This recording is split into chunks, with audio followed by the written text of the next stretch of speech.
"Where is my baby?" the man shouted, shaking with anger. "My wife delivered here. They said the baby was fine." Confusion spread fast. People gathered, eyes turned. Then someone said it loud. "That nurse, Elizabeth, she must know something." Whispers became noise. Accusation flew. Mercy Hill, once full of joy, was now a place of fear. The place came before evening. The hospital gate was locked. Mothers cried outside. And Nurse Elizabeth, she sat on the floor inside, stunned, betrayed, and heartbroken. This is the story of the hospital mystery. Watch to the end to find out what caused the hit in the hospital everyone once found peace. Nurse Elizabeth was not just a nurse. She was a gift from God. She worked at the City General Hospital, a large building with high white walls and long hallways that smelled of disinfectant. Every morning, as the sun rose over the town, Elizabeth would arrive, wearing her clean white uniform and soft black hair tied into a neat bun, and a gentle smile on her face. People called her the nurse with the magic hand. Old women loved her. Young women prayed for her to be on duty, and even the newborn babies she delivered seemed to recognize her soft voice and tender touch. What made her special wasn't just her skill, but the way she cared during labor. Elizabeth was never in a hurry. She would sit beside the crying woman, rubbing their backs, singing softly, sometimes making them dance slowly to ease the pain. And she always said one thing that made women hold on through the worst contraction. "You are a strong woman, and right now you get more beautiful. Your husband will be proud of you. I know you want to see your husband smile and nod. My wife has put to bed." She breathed. "Mama, breathe, breathe for me."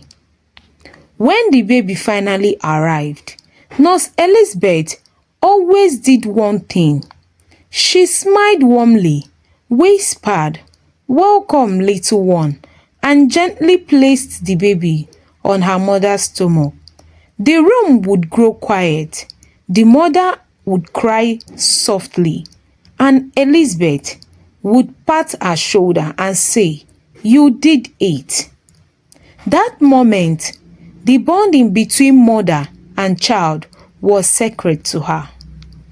Soon, women from far and near started requesting for her. Some would even delay their hospital visit until they were sure Nurse Elizabeth was on duty. It was no longer just about giving birth. It was about the feeling safe and loved. Even the hospital cleaners loved her. She never looked down on anyone. And when she walked down the hall, with her stethoscope swinging gently, people greeted her with smiles and waves. But as time passed, Nurse Elizabeth noticed something. She did not just love delivering babies. She was born for it. Nurse Elizabeth was also a wife and a proud mother of 3 beautiful children.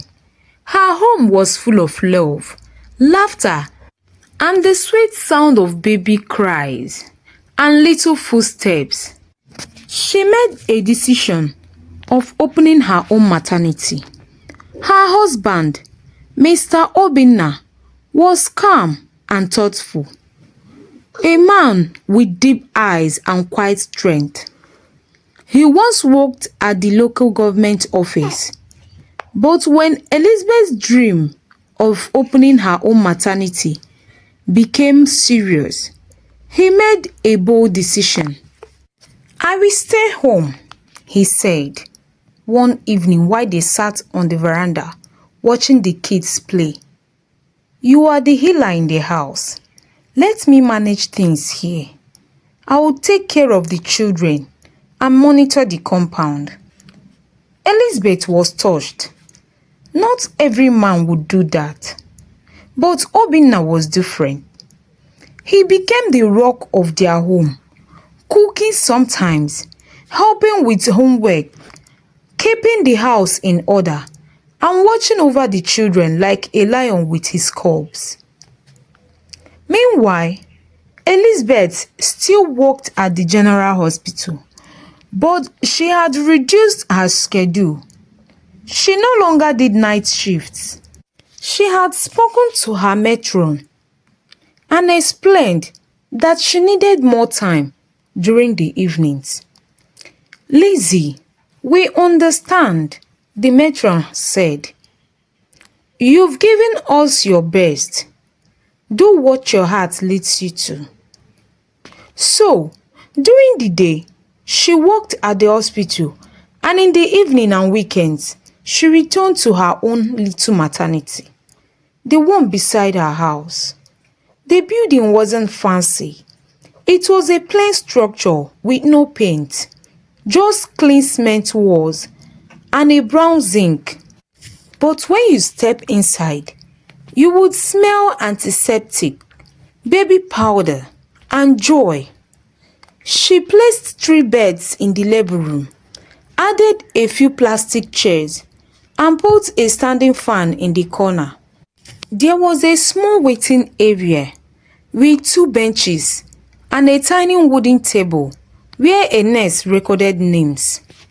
She had 2 trained nurses who wore white, smart, experienced women and followed her instruction with full respect.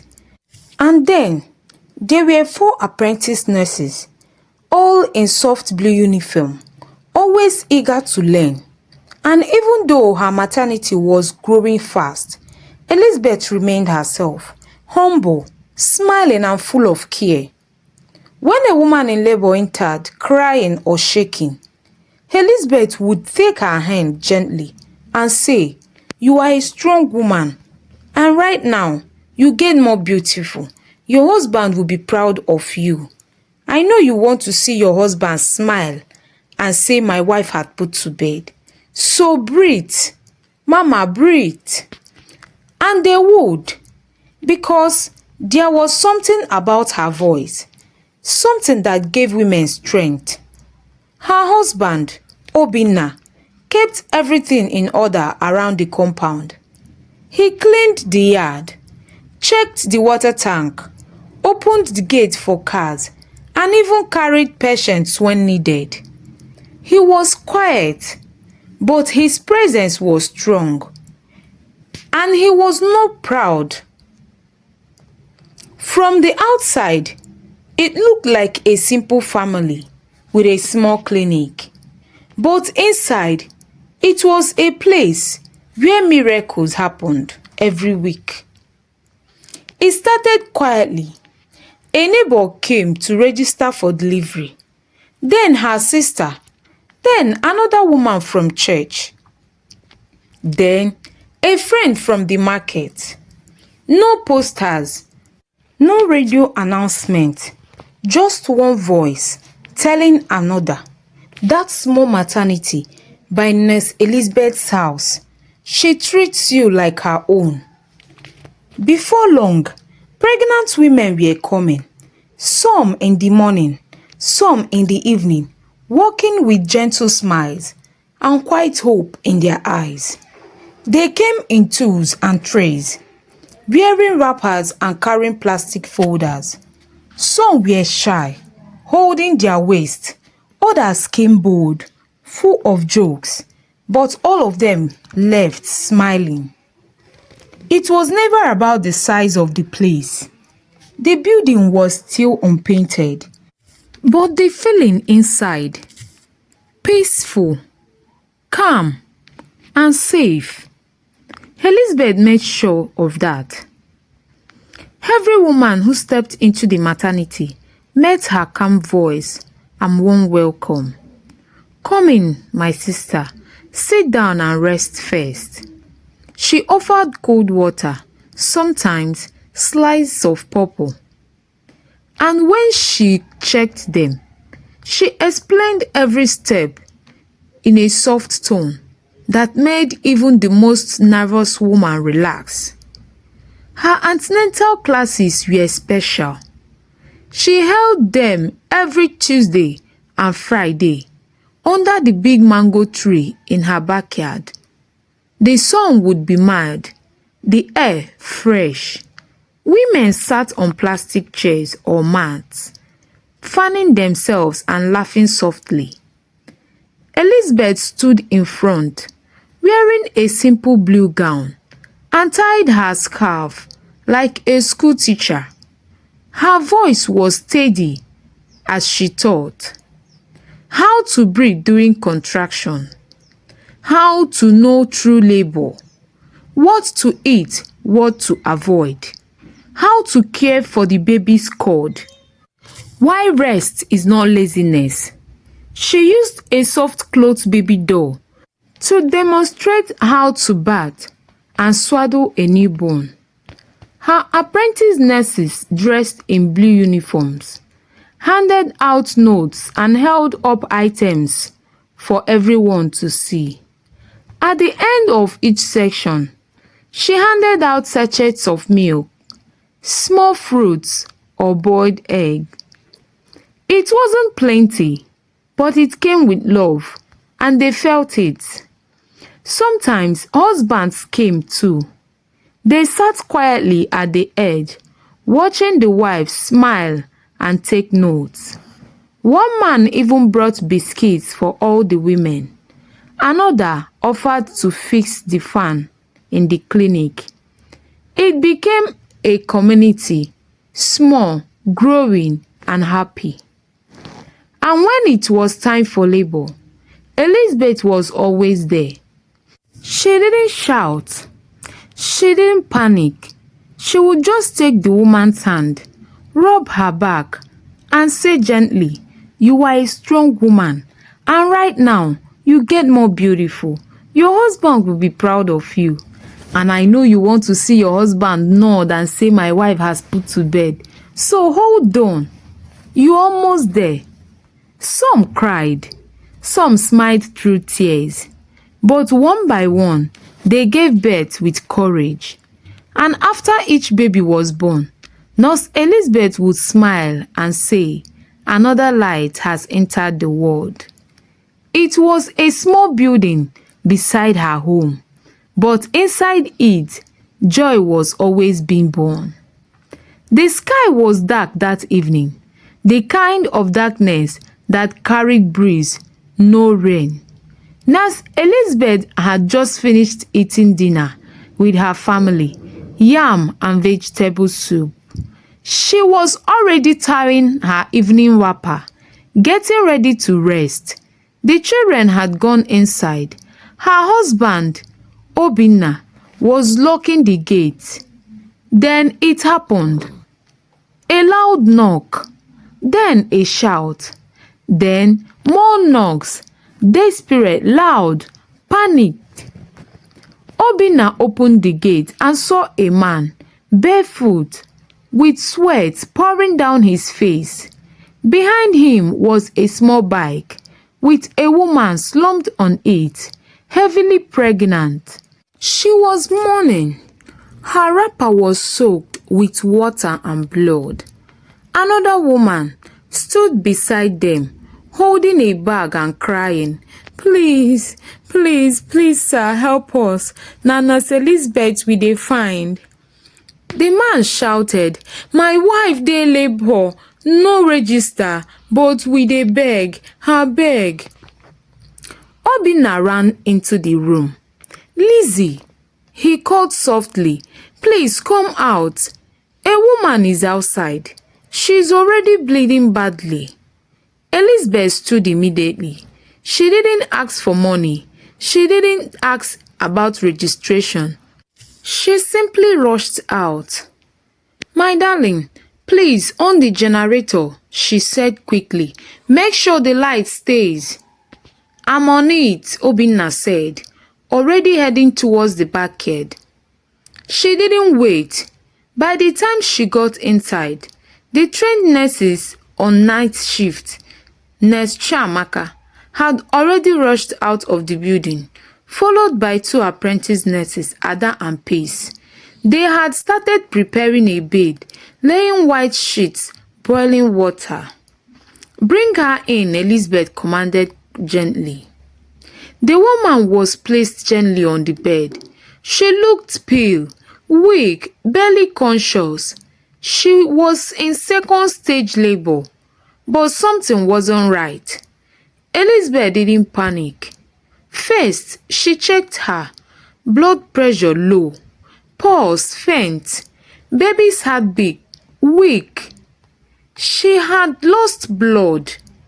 She hadn't registered, but Elizabeth didn't care. "This is shoulder dystocia," Elizabeth said. "Ada, set the delivery tray fast. Please, get every other things ready.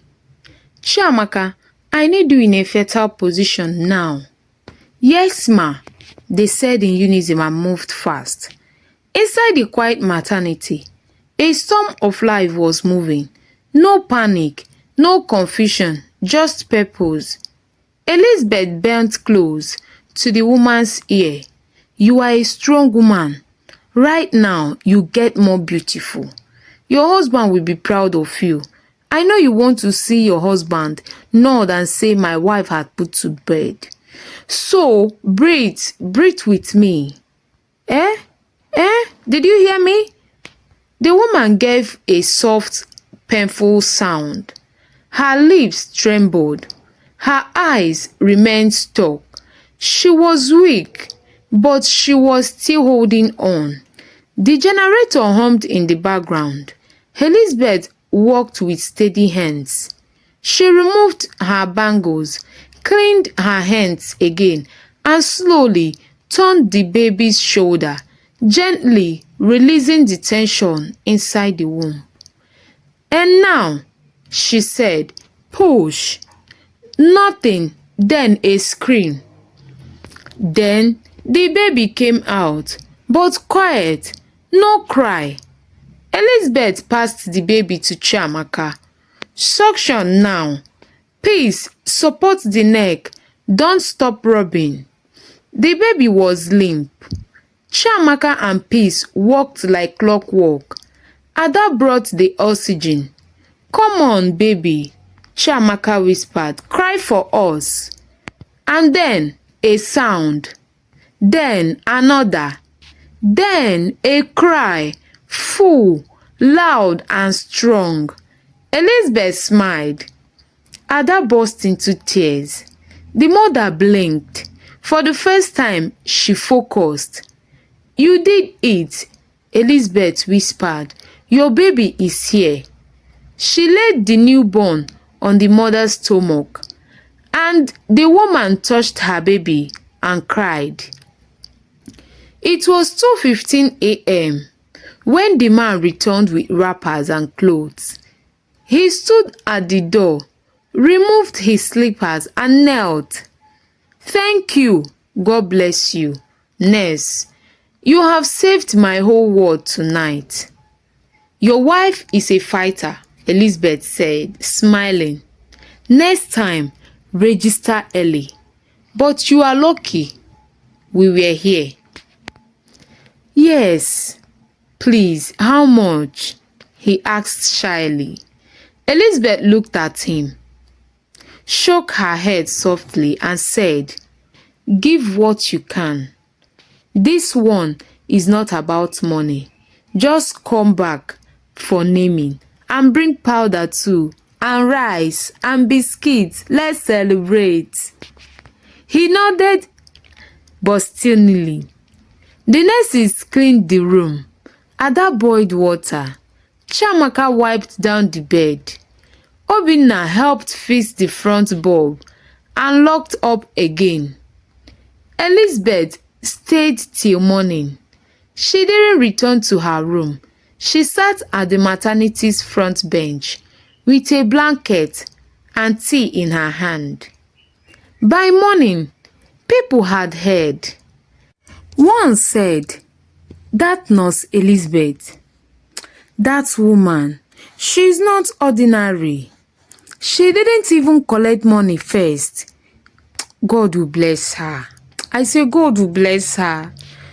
Two new women arrived that afternoon to register. Elizabeth simply smiled and went back inside because the work of love don't sleep. The morning sun was soft and gentle as it poured into the small compound where Elizabeth's small maternity sat. That unpainted building that had become a place of hope.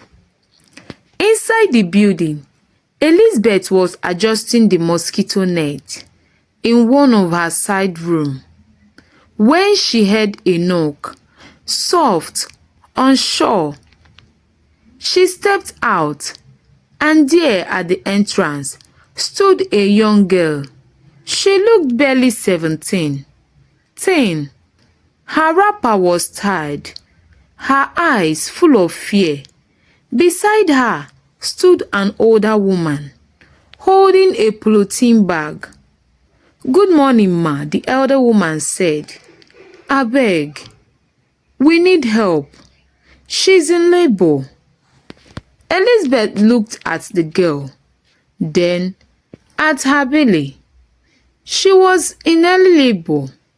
Small contraction, scared, breathing, and worse, ashamed. "Come in, my darling," Elizabeth said. "You no key person. You are about to give life." The girl burst into tears. "Na mistake," she sobbed. "My mama no even know I carry belle." "Shh, no talk again," Elizabeth whispered. "You are in a safe place." Chiamaka, Peace and Ada helped prepare a bed for her in the side room. They checked her BP, did quick tests. Elizabeth asked no heavy questions, just rubbed her back and said, "Rest. Your body sabi wetin to do. I go stay here with you." By midday, Elizabeth had not eaten. She had been monitoring another woman who had just entered active labor. This woman was older, in her 30s, and it was her fourth child. She came in with confidence, but she admitted she had delayed. She had delayed coming because the contraction never serious. Elizabeth did her checks. No baby movement, no heartbeat. She checked again. Still silence. She didn't say anything immediately. She turned to Chiamaka, nodded slowly, and asked Ada to bring in the scanning torch. Minutes passed. Then she sat beside the woman and held her hand. "My sister, the baby's heartbeat is gone." The woman's face broke. No, please, check again, just check again." Elizabeth did, for the fourth time. Then she hugged the woman as she cried. Her tears was quiet, deep, and shaking. Elizabeth never left her side. When it was time to deliver, they helped her through every contraction. There was no dancing, no cheerful shout of joy, just silent and steady hands. When the baby came, soft and still, Elizabeth held it like gold. She cleaned it and placed it gently in the white wrapper. The mother turned her face to the wall and wept. Elizabeth placed her hand on her back and whispered, "You carried this child with your heart. You did everything right. Sometimes heaven just chooses early." They kept the baby in a cool box and allowed the family to mourn. By 7 p.m., Elizabeth was weak. Her eyes were dull. Her feet sore. Obinna saw her leaning against the wall after washing her hands. "Lizzie," he said softly, "please go and rest. You don't try. Let me stay out here." He walked her to the room behind the maternity. The children were already asleep. He laid her down gently and kissed her forehead. "I know they sick, just tired," she said quietly, holding his hand. I know, but you need rest," he replied. "Just rest, Lizzie." That night, Chiamaka took charge. The young girl was now in full labor. She cried out for her mother. She shook her head and said she wouldn't do it. "You can," Chiamaka said gently. "You're already doing it. Let's finish it well." Peace brought hot water. Ada wiped her sweat. By 11:32 p.m., the baby came out, tiny, healthy, screaming with fire. The girl stared at the baby like she was looking at the sky. Then she cried again. "Na my baby be this?" "Chiamaka, yes," she said, smiling. "And you did it well." They wrapped the child, cleaned the girl, and let her rest. By morning, Elizabeth stepped out quietly into the sunlight, wearing a fresh gown and a calm face. Chiamaka was sitting outside. "Good morning, ma," Chiamaka greeted. "Good morning, my dear. She born?" "Yes, ma, last night, baby girl." Elizabeth walked in and saw the young mother asleep, with her baby beside her. A small smile crossed her face. She stepped back outside and sat under the guava tree. Obinna brought her tea. "Everything go well?" he asked. "Yes," she said. "Our nurses did well. We are building pillars." She sipped her tea slowly. The wind passed gently, and once again, hope continued inside that small, unpainted maternity. The guava tree still stood in the compound, but fewer women sat under it these days. Not because the work has stopped, but because Nurse Elizabeth had grown beyond it. The once small maternity beside her house had become too small, too narrow for the footsteps of women coming with swelling bellies and trembling hands, too tight for the nurses, too hot for the babies, too full of grace. So, when God opened the door, Elizabeth didn't hesitate. She found a bigger land, not far from her home, donated by an elderly woman who said, "If God is using you to bring life, then this land is better in your hands." Obinna oversaw the building project with care. Elizabeth managed her team day and night, attending to patients in the small maternity, even while bricks were being laid down elsewhere. When the new hospital finally opened, it didn't make noise, but the people noticed.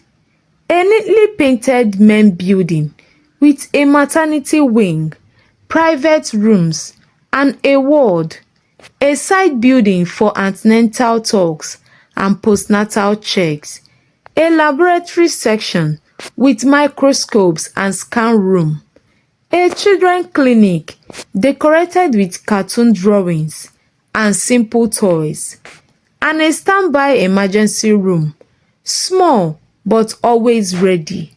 Outside the spacious compound was arranged with rows of chairs, decorative plants, and sandy paths smoothed by frequent footsteps. The fence around it was modest in height. She now employed 6 trained nurses, all smart, all committed. Many apprentice girls and boys still learning under Chiamaka's sharp eyes. A young doctor who visited weekly for special cases, a record officer, a security man, and a cleaner, a pharmacy assistant. Everyone knew their roles. Everyone called her Ma, but Elizabeth never carried herself like a boss. She still wore her same simple white gown, still tied her wrapper when things got busy, still entered the labor room herself. "If your hands are clean, use it," she would say. One Tuesday morning, a woman from Aba, Ghana, arrived, bleeding, dizzy, confused. She was 7 months gone. No one could find her file, and her husband had not come with her. But Elizabeth didn't ask questions.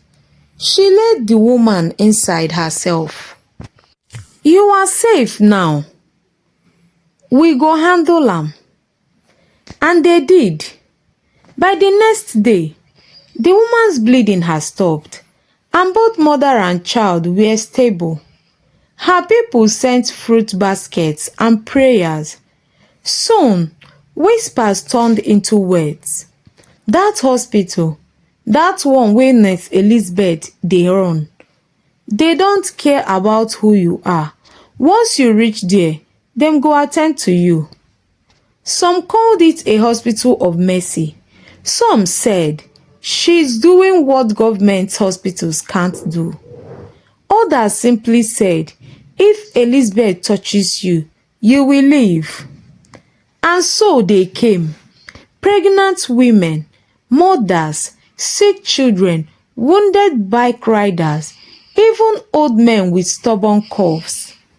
And still, Elizabeth managed it all with love, structure, and prayer. One quiet Tuesday afternoon, after a successful twin delivery, Elizabeth walked into her office. She was tired, but content. Chiamaka was leading the nurses. Obinna had gone to pick the children. The new apprentice girls were checking up on the patients. All seemed well. On her desk, she found a new registration file. A woman from a nearby village had filled it earlier that morning. She flipped through it slowly. Something about that detail was strange. An unexpected signature appeared on the document. The test results looked unusually perfect. The listed next of kin had a suspiciously fake-sounding name. She paused, but brushed it off. Maybe a mistake, she murmured to herself, and dropped the file aside. What she didn't know was that that file was the beginning of something dangerous. Something that would soon shake everything she had built, her name, her work, her peace, to the ground. The day began like every other day. Infants screamed softly in the distance. Nurses in white uniforms moved through the corridors. Apprentice girls made their rounds, checking on patients in the wards. Nurse Elizabeth stood at the entrance with a soft smile, checking her chart. The sun was still low. One emergency delivery, 3 due next week. God is faithful, she whispered, then turned to the ward. In the far room, Pace had just handed over to Ada. Chiamaka was preparing for antenatal. Everything felt normal until the woman came. She arrived around 8:40 a.m. in a dusty red gown. Her wrapper was tied loose, her lips dry. She looked tired but not panicked. She was in labor but not shouting. A woman walked beside her, silent, wearing dark shades and holding her bag. "We no register here," the woman said quickly, "but I dey beg, help us." Nurse Elizabeth nodded calmly. "You are welcome. This place no be for only rich people. Go inside, make we see wetin we fit do." They took her in.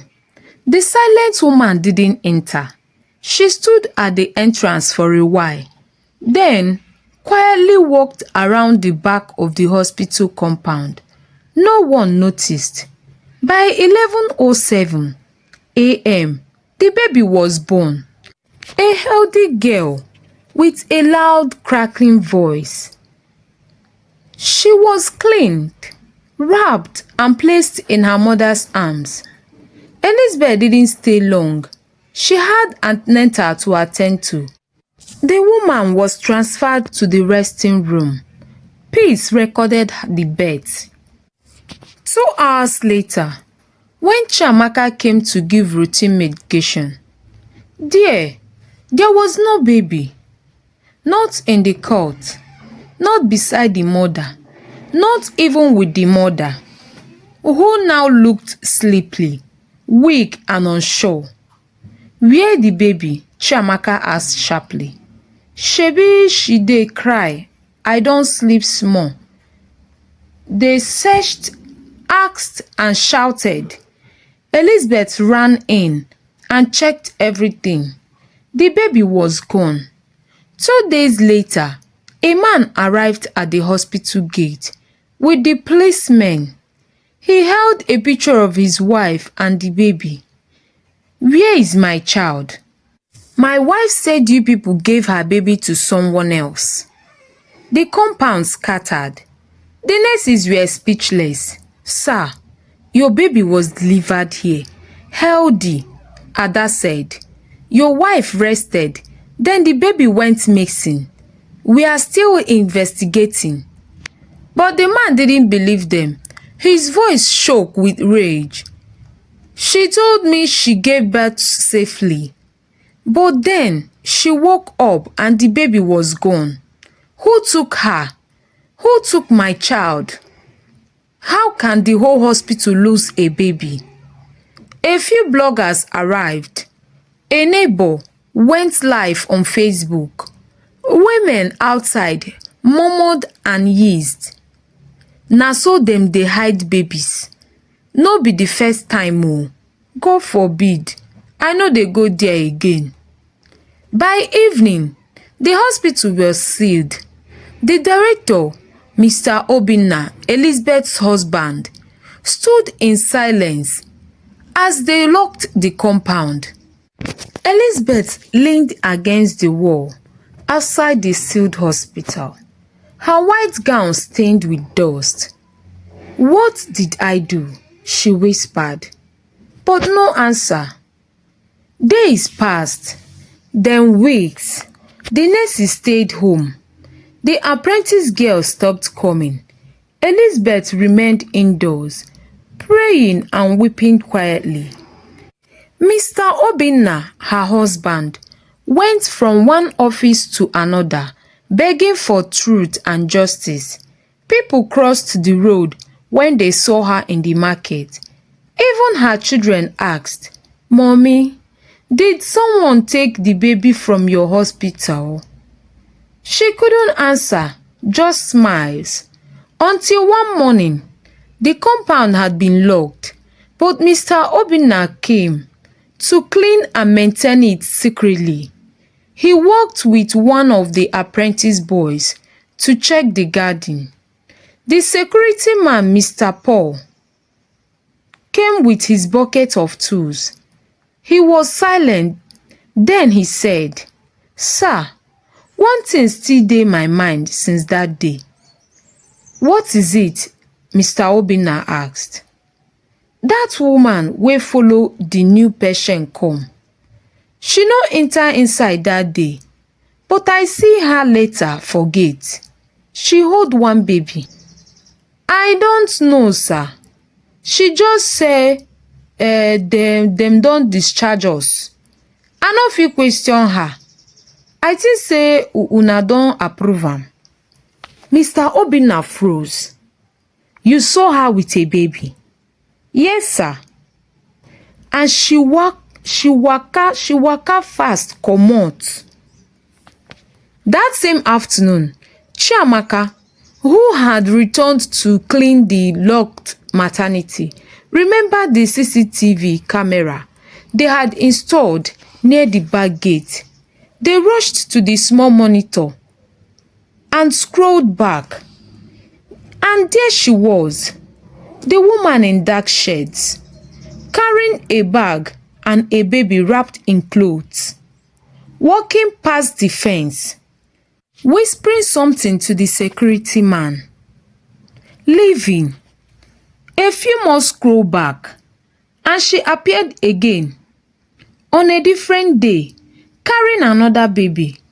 The entire room went silent. Immediately, Mr. Obinna called Elizabeth to inform her of their findings. Elizabeth shouted. Tears rolled down her cheek as she sat down holding her mouth. Oh God! The morning came slowly. Nurse Elizabeth sat under the guava tree with a flask of tea untouched beside her. She hadn't spoken much since the CCTV footage was discovered. Chiamaka came out quietly and stood in front of her. "Ma, we've reported it. The police are acting on it already." Elizabeth didn't say a word. Her eyes followed a crawling lizard on the wall. The hospital remained sealed, but for the first time in 2 weeks, the air smelled like hope. That afternoon, Mr. Obinna and 2 officers from the state CID came to review the footage. They asked the security man to repeat what he saw. They called for the birth records. The name written down by the silent woman was companion Nneka Adeobi. But there was no address, no real phone number. She had filled the form quickly and forcefully. The police tracked the keke driver who dropped them. He pointed to a compound where he picked them up.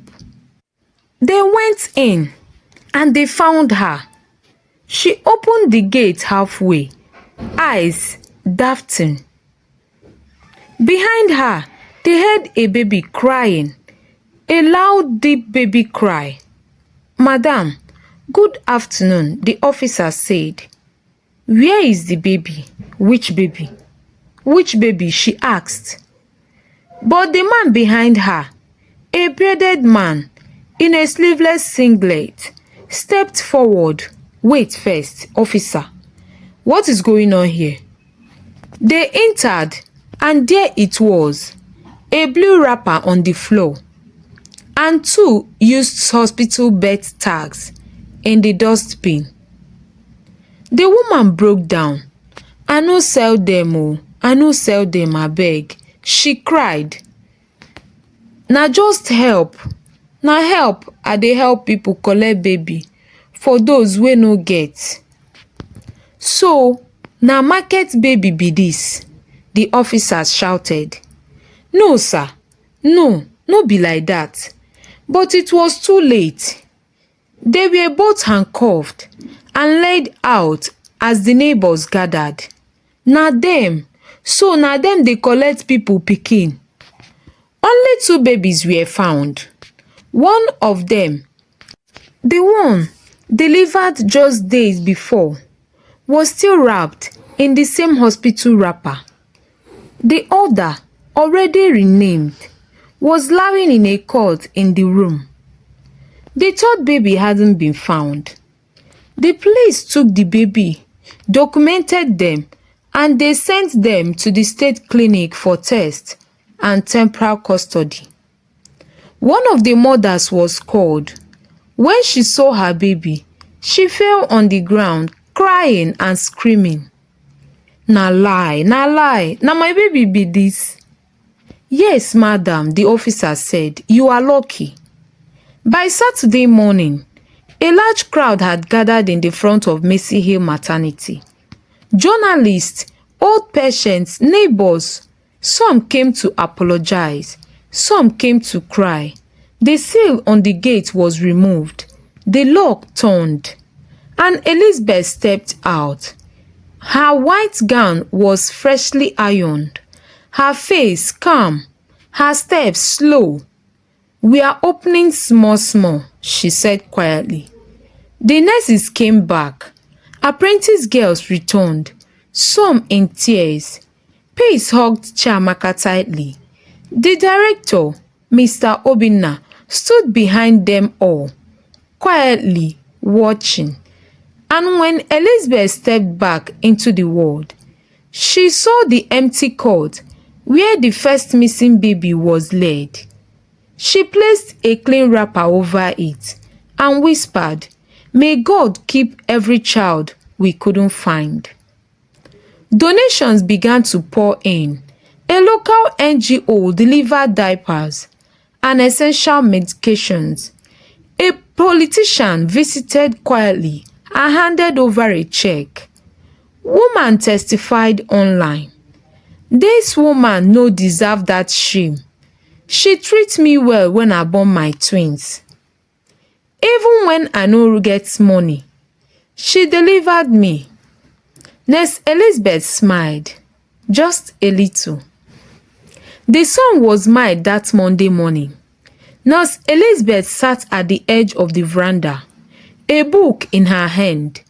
Though she wasn't reading, her eyes stared into space. Her white slippers brushed the sand lightly.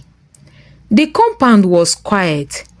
Mercy Hill Maternity was open again, but her heart still carried the scar of the one baby never found. Until her phone rang. It was from a government clinic in Ebonyi. "Ma, please, are you Nurse Elizabeth of Mercy Hill Maternity?" Yes, I am. Who am I speaking with?" "I'm Nurse Nneka. Ma, I believe we found your missing baby." Elizabeth stood up slowly. What did you say?" "We treated a baby here, brought in by a woman. Something didn't sit right. Her card was fake. The baby was healthy, but the wrapper she had looked like yours. And ma, the undershirt had a small feathered tag stitched in Mercy Hill." Elizabeth felt her knees shaking. The nurse had already informed the local police. The woman who brought the baby had stammered under questioning. The address she gave didn't exist. She claimed the baby was hers, but had no birth record. The police in Ebonyi reached out to Mercy Hill. Elizabeth confirmed the timeline. She called the baby's parents immediately. By Wednesday morning, they all met at the state office. DNA tests were done. The room was quiet. And then the result came. "It's a match," the doctor said. "This is their child." The mother collapsed on the floor. Jesus, this is my baby. Na my pikin be this." Elizabeth turned away, holding the wall. Silent tears rolled down her cheek. Mr. Obinna placed a hand on her shoulder, saying nothing. The baby, now over 3 weeks old, still had the same soft nose and stubborn eyes. She laughed when her mother touched her cheek. People in the office clapped. Nurses wept. A police officer removed his cap in quiet respect. "You made it home," Elizabeth whispered to the baby. "We waited for you." The news spread like fire. All the babies recovered. Hospital innocent. That Sunday, the hospital gate was flooded with people again. But this time, not for anger. Women brought gifts. There was joy in the air. The hospital was now rededicated. A new banner was hung. Mercy Hill Specialist Clinic, founded on love, saved by truth. That evening, Elizabeth stood before the staff nurses in white, apprentice in blue. Mr. Obinna stood quietly at the back. She looked at all of them and said softly, "This work no be just to deliver babies. Sometimes is to carry the weight of mothers who can't even speak. And even when pain comes, don't stop being light, because one day truth go rise like morning sun." They all clapped. Peace wiped her tears. Chiamaka smiled through her tears. Elizabeth walked inside the hall and looked at the new baby sleeping in a cot number 3. She adjusted the wrapper and smiled at the baby. 3 years later, Mercy Hill had become a full-fledged hospital.